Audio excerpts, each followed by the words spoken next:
Hello guys, this is a quick tutorial on how to stop your background data in an iPhone. So to do that, you have to simply click on the settings icon.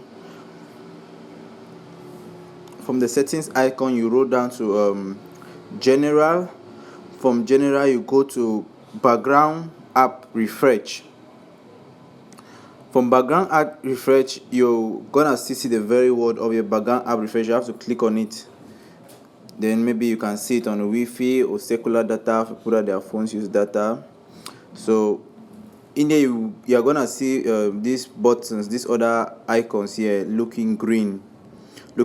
So in order for you to do it, you have to select the apps that you hardly use them, the app that you hardly use them, and put them off so that you will not be consuming your background data.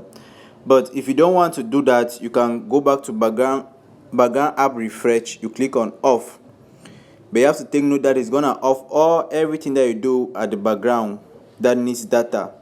Even your WhatsApp, you won't be receiving messages or Facebook notifications. But if you want your background data to be on only when the Wi-Fi is on, you simply click on Wi-Fi. So from here now, anytime the Wi-Fi is on, you are gonna be receiving notification. But when you use normal data, it won't do that. So, but if you don't want that to disturb you, you can just go back to background app refresh, and you click on off. With that, it's gonna stop all the background data. So with this, you are good to go. Don't forget to subscribe to our YouTube channel and hang on for more.